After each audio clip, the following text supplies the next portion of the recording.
खेतों के किसानों ने जगह जगह पर रोहिणी नदी का पानी अपने खेतों की ओर मोड़ दिया है। अब यदि महाराज शुद्धोधन ने कोई ठोस निर्णय नहीं लिया तो कपिल वस्तु और कोलियों के बीच अवश्य युद्ध होगा। मेरी पूजा का नैवेद्य। मैं तपस्वी हूँ, पके हुए खाने का त्याग किए मुझे बहुत समय हो गया। जो आप मुझसे मांग रहे हैं वो असंभव है। तुम्हारी इस तप की यात्रा में तुम्हारे सहायक नहीं तो तुम्हारे सेवक तो बन ही सकते हैं। भाई महाराज, इस स्थान से कोलिया के किसानों ने नदी का बहाव अपनी ओर मोड़ लिया है।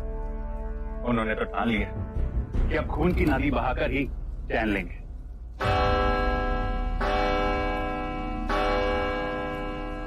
इतनी रात है।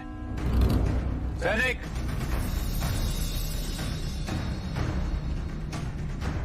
किसने इस समय हमारे कार्य में विघ्न डाला? जाओ जाके उसे दंड दो। रुक जाओ,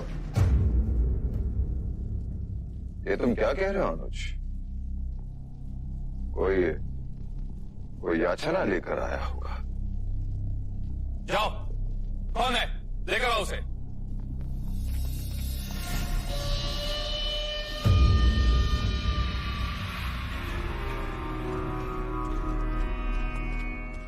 मैं हूँ वो।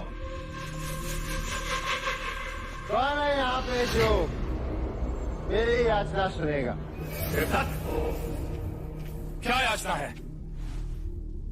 और किसके विरुद्ध है? आपके विरुद्ध महाराज शुद्धोधन। होश में था। नहीं,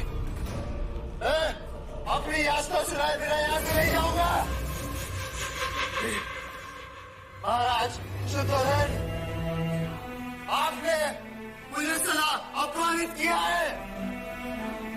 बचपन में कौन से बिठा और धकेल दिया।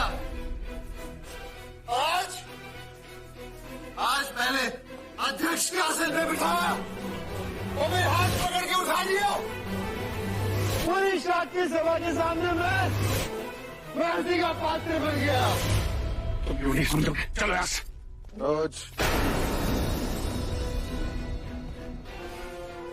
देवदत्त मुझसे रुष्ट है और उसके प्रश्न का उत्तर नहीं दूंगा।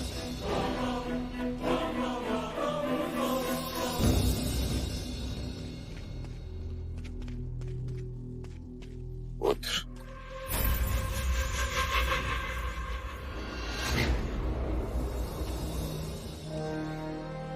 देवदत्त, यदि मैं तुम्हें अध्यक्ष के आसन पर बिठा देता तो तुम्हारे माथे पर असफलता का कलंक लग जाता। कैसे? कोलिया नरेश राजा दंडपानी केवल मुझसे ही वार्तालाप करने के लिए तैयार है और यह समस्या अत्यंत गंभीर भी हो सकती है और उसका सारा कलंक, सारा दोष तुम्हारे माथे पर होगा। पुत्र, महाराज, आपने मुझे कुछ बनने से पहले ही अपंग बना दिया। है आप? चुप हो जाओ। लेकिन मैं सिद्धार्थ नहीं हूँ ना, इसलिए आपको अपना नहीं हूँ, इसलिए विश्वास नहीं है आपको मुझसे। ये स्वयं की तुलना सिद्धार्थ से कर रहा। उसके गुणों का एक कण तो होता इसमें। इसने नहीं देखा जीत के पश्चात शाक्य संघ ने सिद्धार्थ को सर पर चढ़ा दिया। इसके पश्चात उसी सभा में उसका सभा पद भी छीन लिया था।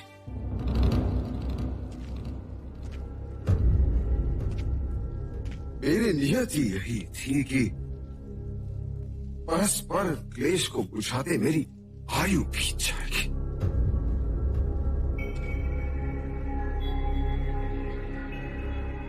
मेरा पुत्र सिद्धार्थ इन बंधनों से तो मुक्त हो सका।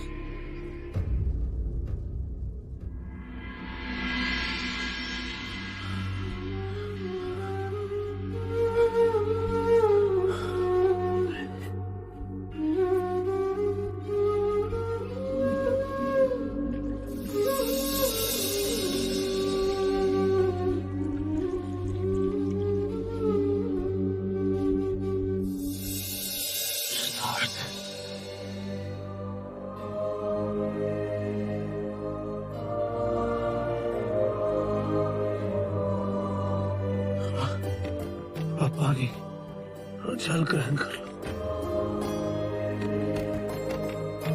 नहीं गुरुवर,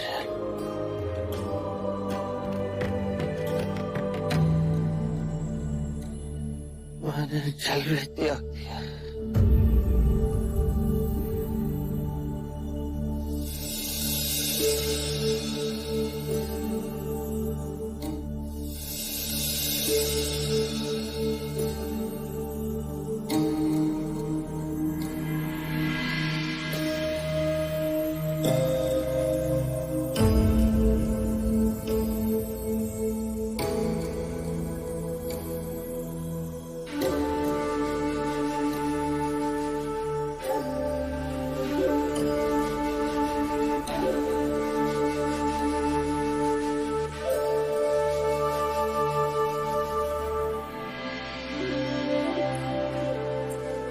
पूर्णा, ये वही जोगी है जो इतने जीवन से भरे थे। उनके एक साथी तपस्वी को मैंने ये कहते सुना कि उन्होंने कई दिनों से पानी तक नहीं पिया है। हे ईश्वर, ये कैसी तपस्या है जो पानी से पैर बांधे? सिद्धार्थ बहुत दुर्बल हो गए, बड़ी कठिनाई से तो चल पाते हैं। उन जैसी तपस्या और कोई नहीं कर सकता। अब तो बस यही प्रार्थना है कि उसे मुक्ति का मार्ग मिल जाए। सिद्धार्थ मुक्ति के द्वार के समीप ही है। इतने कठिन तपश्चर्या से उसके मन से जो पुकार उठेगी वो आकाश का सीना भेद के रख देगी।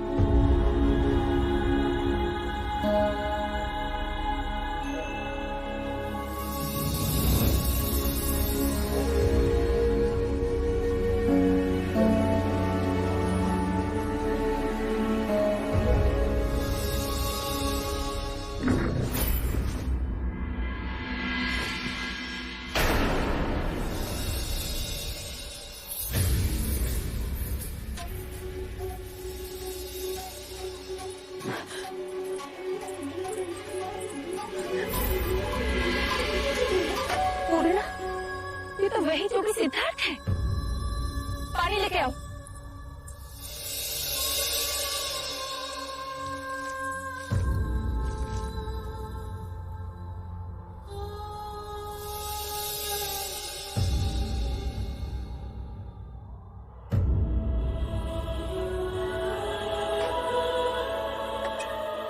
ये आपकी पूजा का नैवेद्य है।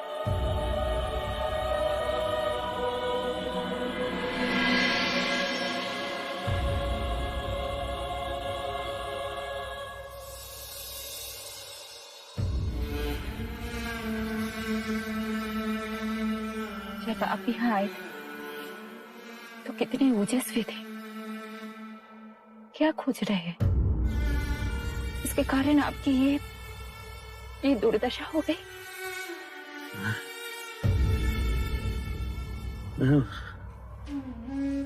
मुक्ति का मार्ग खोज रहा था। हे ईश्वर, अन्न जल त्याग के जब शरीर ही ना बचेगा, शरीर ही ना बचेगा, मुक्ति मिलेगी कैसे? मुक्ति मिलेगी कैसे? मुक्ति मिलेगी कैसे? मुक्ति मिलेगी कैसे? माँ, कहानी सुनाओ ना। अब प्रतिदिन तुम्हारे लिए नई कहानी कहाँ से लाऊं मैं? यशोधरा, बाल हट है, कहानी तो सुनानी होगी। क्यों राहुल? वो चिड़िया वाली सुनाओ ना माँ। अच्छा सुनो, तुम्हारे पिताजी जब छोटे थे बिल्कुल तुम्हारी तरह, तो वो उपवन में घूमने निकले। वहां उन्हें एक बहुत सुंदर पक्षी दिखाई दिया। तुम्हारे पिताजी उस पक्षी को बहुत आनंद से देख रहे थे कि अचानक किसी ने उसके ऊपर बाण चला दिया। वो घायल पक्षी तड़पता हुआ धरती पर गिर पड़ा। तुम्हारे पिताजी ने देखा तो सामने वो यशोधरा, जब देखो तब मेरे देवदत्त की बुराई की कहानी सुनाती रहती। वो देवदत्त कहाँ थे?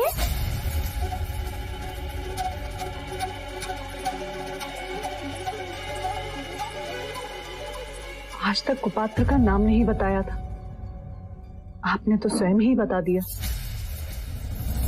अब तेरे काका के नाम पे मनगढ़ंत कहानी बनाई जाए तो कौन उसे रोक सकता है?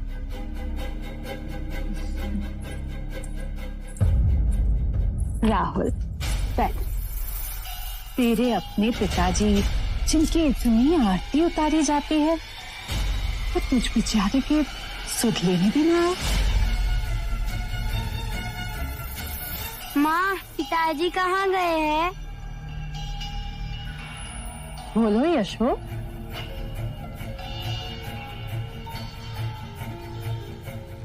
माँ, पिताजी कभी आएंगे? वो मुझसे मिलने क्यों ना आए? बेटा राहुल, यहाँ चल, मैं तुम्हें बता। यशो, ये भी बिल्कुल अपने पिता पे गया है। एक प्रश्न के बाद दूसरा प्रश्न। यशोधरा, इसके सारे प्रश्नों का उत्तर दे दो। कहीं ऐसा ना हो कि ये भी अपने पिता की तरह अपने प्रश्नों के उत्तर खोजने वन चला जाए। माँ, जरा तो लज्जा करो। यशोधरा की चोट को सदैव कुरेदने की क्या आवश्यकता है? जो स्वयं घायल विवश हो, वो दूसरों को तो घायल करेगा ही ना। आपको यशोधरा की बड़ी चिंता है, और मेरी?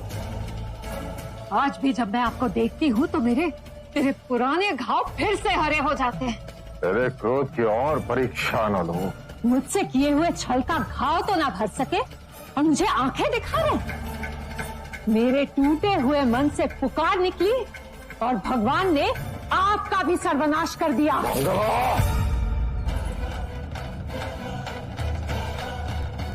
बस इसी की कमी रह गई थी। मारिए, मारिए मुझे, आपके मन को भी शांति मिल जाएगी। मारिए ना। यदि तुम मेरे अनुज की पत्नी ना होती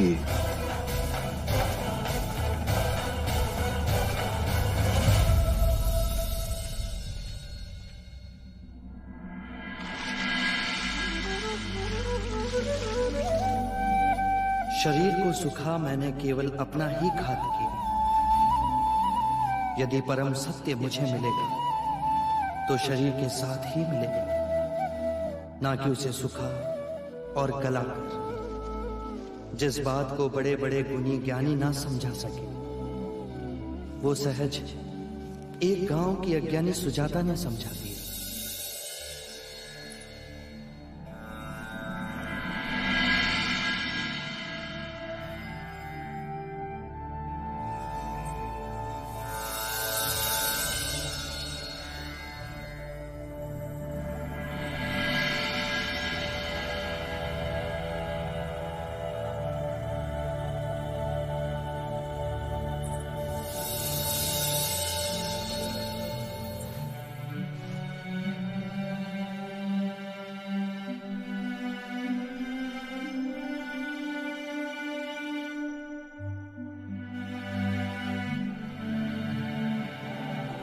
तुम्हारी कई बातों में बड़ा सत्य था सुजाता। मैं कठोर तप के चरम बिंदु तक पहुंचा, पर वहां कुछ नहीं मिला। मेरी इस भ्रांति को झुटलाने वाली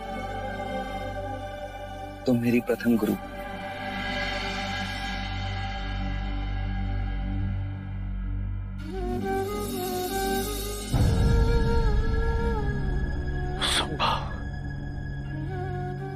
सिद्धार्थ ने तपश्चर्या छोड़ दी कि उनका मनोबल इतना क्षीण निकला।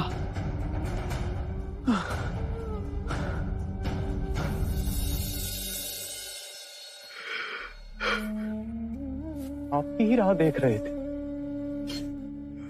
आपकी आंखों में आंसू कैसे? जिस पर भरोसा कर अपने प्राणों की आहुति देने हम सब चले थे, वही अपने पद से डिग गया। अर्थात सिद्धार्थ ने तपश्चर्या का मार्ग छोड़ दिया है। मैंने स्वयं अपनी आंखों से उसे भोजन करते हुए देखा। जिसके भरोसे हम अपना सब छोड़ के आए, जिसे अपना मार्गदर्शक समझा, वही दिशाहीन हो गया। ये भी तो हो सकता है ये मार्ग ही गलत था। हम गलत साधना कर रहे थे। एक ने प्रण तोड़ा तो बुरे विचार उपजने लगे। गुरुदेव अति शीघ्र यहाँ से निकलते हैं। आज भद्रिका को विचार आया, कहीं ऐसा ना हो कि सिद्धार्थ की संगत में पड़कर हम सब पथभ्रष्ट हो जाएं। हाँ, संगत का प्रभाव पड़ता है। मैं सिद्धार्थ को छोड़कर जाने का आह्वान करता हूं। जिसे मेरे साथ चलना है वो चले।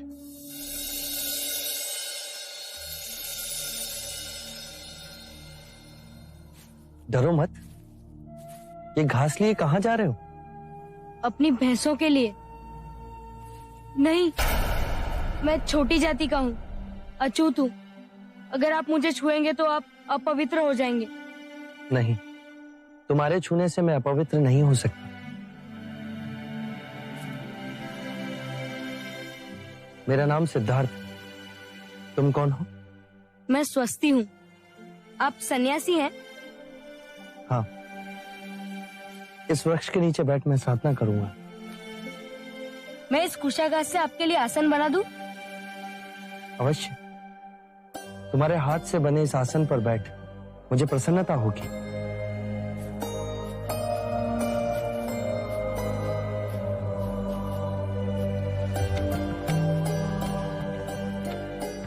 आइए जोगी महाराज। तुम्हारा बहुत बहुत आभार। तुम बहुत दयालु हो स्वस्ति।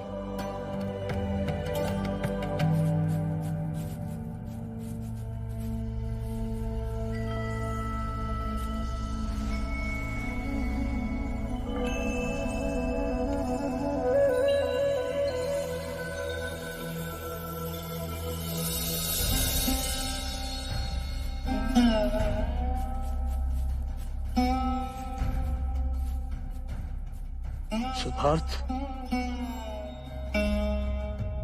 हमें जाने की आज्ञा दीजिए। आपका साथ यही तक नियत था। आप मेरे जीवन के कठिन मोड़ पे आए और अब जाने के लिए कह रहे हैं। जाने का कारण तुम ही हो सिद्धार्थ। जिस सिद्धार्थ को मैंने अपना ज्ञान दिया, अपना गुरु भाई, फिर अपना गुरु माना, अब तुम वो कहां रहे? मनुष्य कितनी अवस्थाओं से इस एक ही जीवन में परिवर्तित होता है। बाल अवस्था से परिवर्तित हो उसका रूपांतरण युवा अवस्था में होता है, और युवा अवस्था परिवर्तित हो प्रौढ़ अवस्था आती है। ये प्रकृति के नियम की बात है। तो फिर हम प्रकृति के नियमों से भिन्न कैसे हो? हमारे अंतर और बाहर प्रकृति के नियम है। पुरुषार्थ तो कुछ है ना, अपने वचन पर अडिग रहने का मूल्य तो कुछ है ना। तुम्हारा ये पतन देखकर मुझे बहुत पीड़ा हो रही है। तुम पथ भ्रष्ट हो गए हो सिद्धार्थ। उस पथ का परीक्षण कर उसे व्यर्थ पाए। क्या उस पथ पर चलने का साहस समाप्त हो गया? यदि ये सांसारिक जीवन की अभिलाषा थी तो क्यों त्यागा घर द्वार? क्यों त्यागा यशोधरा? अपने पुत्र से क्यों विमुख हो गए? तुम तो संसार को मुक्ति के मार्ग की ओर ले जाने के लिए उठे थे। 6 वर्ष की खोज, कठिन तपश्चर्या, उस मार्ग में तुम्हारे पैर लड़खड़ा गए। अपने उद्देश्य से इतनी जल्दी मत डिग जाओ। अपने सिद्धांत यूं न गवा दो।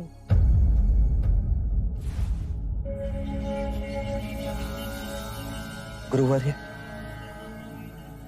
केवल अपनी बुद्धि से नहीं, स्वयं अपने आप को उस आग में तपाकर यदि ये जाना कि उस मार्ग में कोई त्रुटि है तो उसे छोड़ देना ही उचित है। जीवन नदी के पानी का बहाव है। यदि एक स्थान पर रुक जाए तो दूषित हो जाता है। मैं जीवन के बहाव और ऊर्जा के आगे खड़ा हो गया था। घास के उस कोमल तिनके की तरह ना बन सकता जो हवा के बहाव के साथ बहता है। पर अपनी मिट्टी से नहीं उखाड़ा जा सकता। मैं आपको आश्वासन देता हूं कि मैं उस घास के कोमल तिनके की तरह अवश्य बनूं।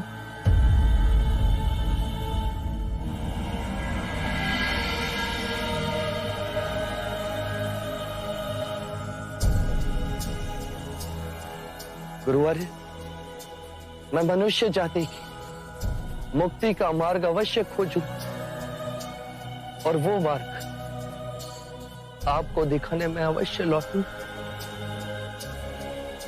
हम एक बार फिर मिलेंगे।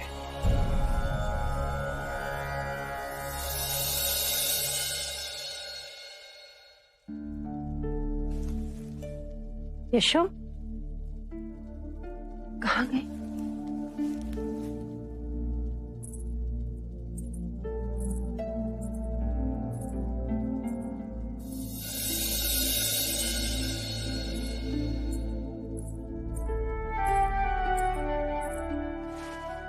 यशो,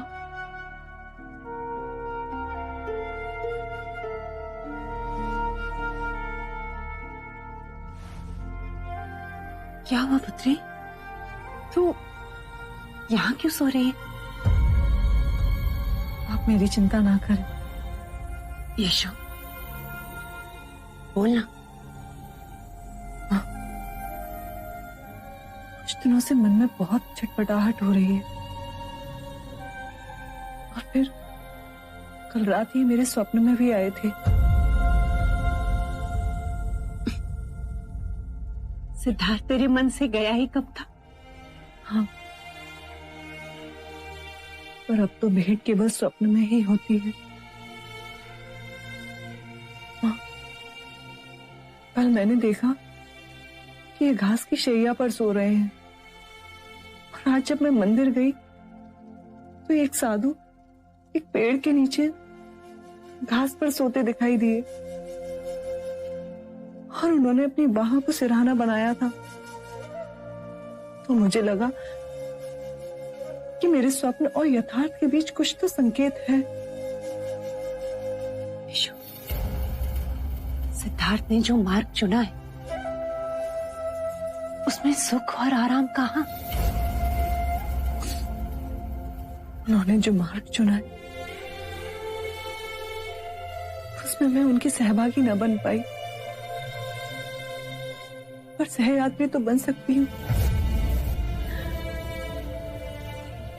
इसीलिए मैंने ये व्रत लिया है कि आज से मैं बिछौना त्याग धरती पर ही सोऊंगी। यशो, इतना कठोर व्रत क्यों? अग्नि को साक्षी मान हमने सुख दुख में साथ निभाने का वचन लिया। आज वो शरीर से भले ही मुझसे दूर हो, पर मेरे मन के निकट ही है। तो जो मेरे पति का भाग्य, वो मेरा भी भाग्य।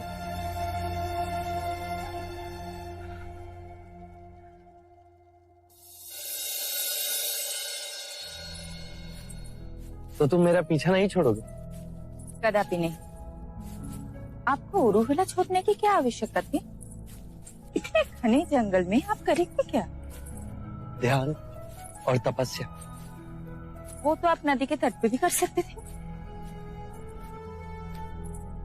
मुझे पूर्ण एकांत चाहिए सुजाता। अब आप सबको मेरे लिए कष्ट उठाकर आने की आवश्यकता नहीं। हम आपकी साधना में बाधक नहीं बनेंगे,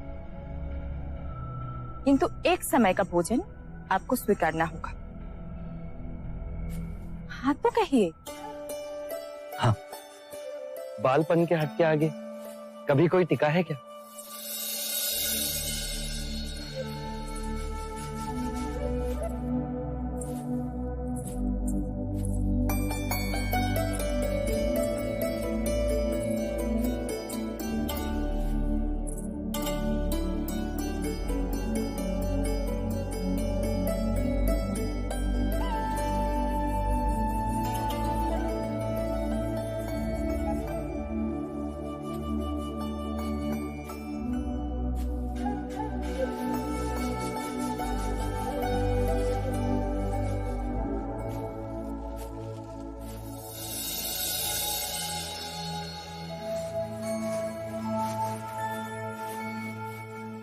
यहाँ ना बैठे, यहाँ आपकी आंखों में धूप आएगी।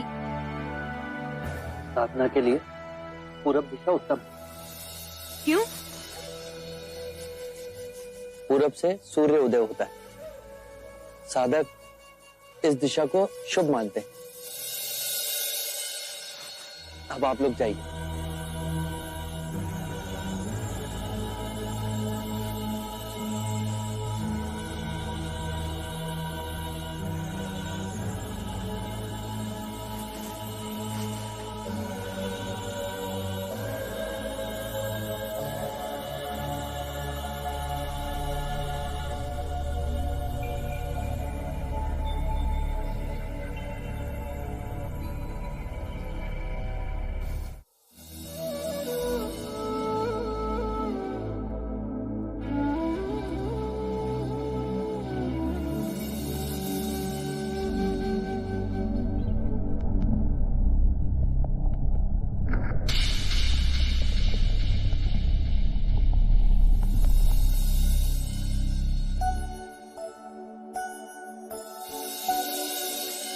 तेरा पुत्र सन्यासी ही बने।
आप तो दिनों आंख बंद करे बैठे रहते, हम तो दोषण आंख बंद करे तो अंधेरा दिखता है।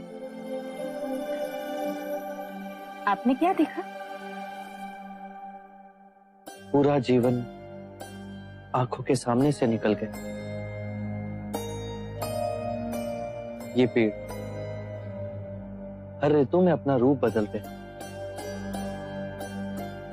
वर्षा के बाद हरे होते हैं, पतझड़ में पीले, और ग्रीष्म ऋतु में हर पत्ता सूखकर झड़ जाता है। उसी प्रकार हमारे जीवन में घटनाएं आती रहती, कोई सुखद तो कोई अति दुखद, पर स्थिर कुछ नहीं रहता। हर क्षण मन ही नहीं, शरीर भी बदलता रहता है। और जोगी महाराज, शरीर को भूख भी लगती है। हम आपके लिए खाना लाए हैं, आप पहले कुछ खा लीजिए। मुझे कुछ छू कर गया। आसपास कुछ है, इसे भय कहते हैं।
लगा जैसे कोई सांप के शरीर के निकट है।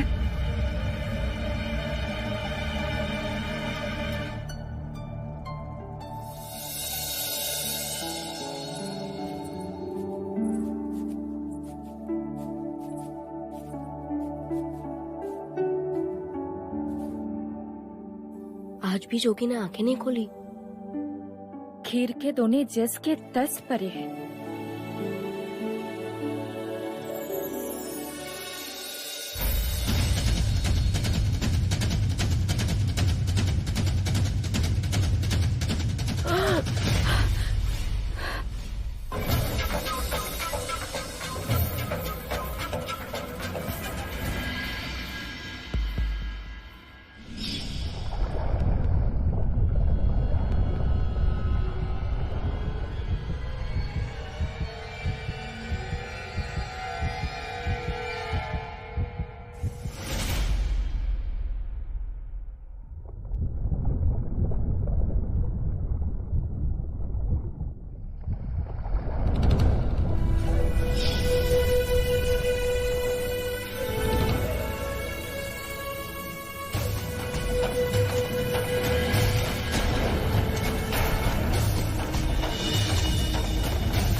ये सच में कोई बड़े ऋषि मुनि है। सांप बिना डसे ही चला गया। देख तो कैसे पत्थर के हो गए हैं। ये अपनी आंखों से हमें नहीं कुछ और ही देख रहे हैं, जो हम तुम जैसे सामान्य लोग नहीं देख सकते। अर्थात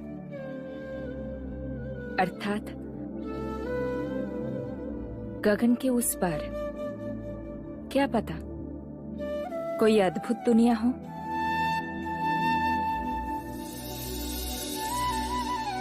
चलो चलते हैं।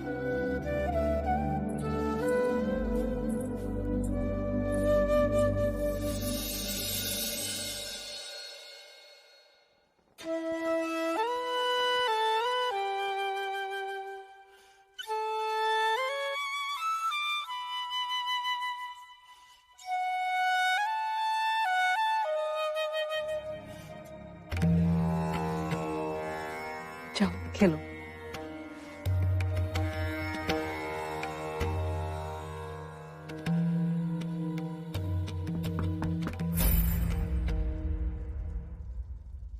अपने आने की सूचना दे रहा हूं,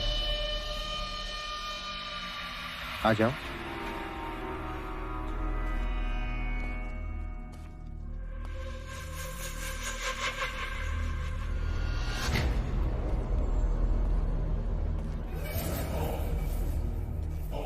गांधार से गहनों का व्यापारी आया था।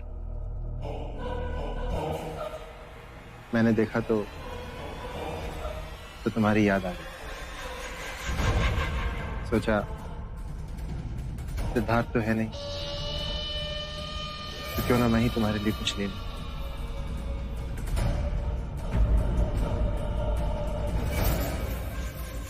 ये हार तुम्हारे गले पे बहुत सजेगी। लो ना, उपहार है।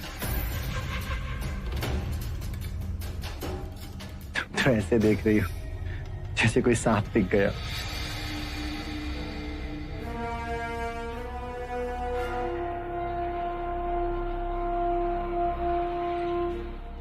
पहन लेना।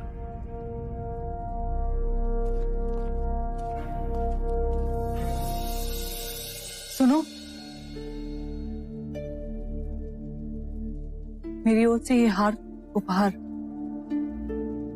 पर देवी, ये हार तो कुमार देवदत्त आपके लिए लेकर आए हैं। और मैंने तुम्हें दे दिया। इसे तुरंत उठा लो। शिवराज तुलसी की माला भी लाते तो वो मेरा गहना बनती। पर ये किसी विषैले सर्प के समान है।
आंखें खोल, आंखें खोल।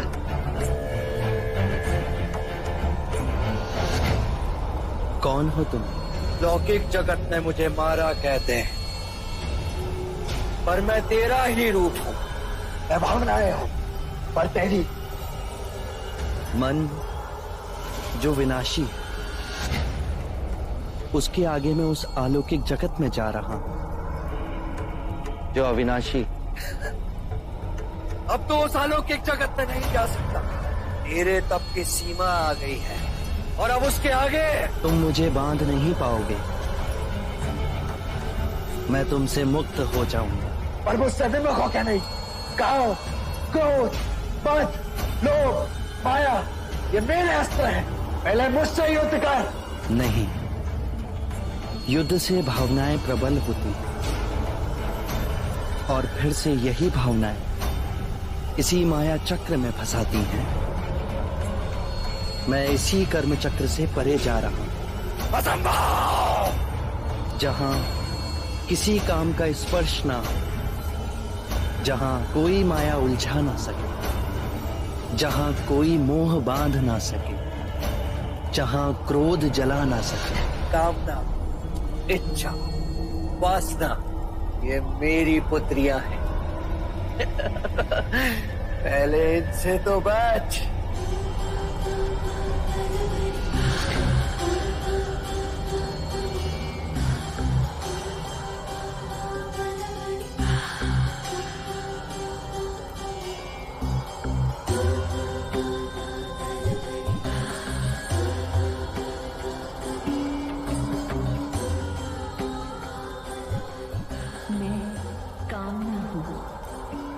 स्पर्श में जीवन है, मुझसे प्रेम करो।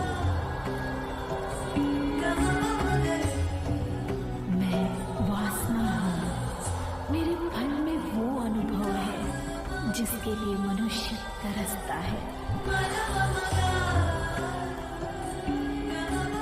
मैं इच्छा हूँ, जीवन के समस्त सुखों का रस है मेरी मदिरांगी। चखो इसे।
कामना, इच्छा, वासना, ये शरीर की प्रतिध्वनियां हैं। जब शरीर का मोह टूट जाए तो ये केवल एक पत्थर से टकराकर लुप्त हो जाती है। जैसे ज्ञान का सूर्य उदय होते ही अंधकार लुप्त हो जाता है, वैसे ही आत्मज्ञान का सूर्य जब मुदित होता है तो सारे प्रलोभन राग बन धरती पर गिर पड़ते हैं।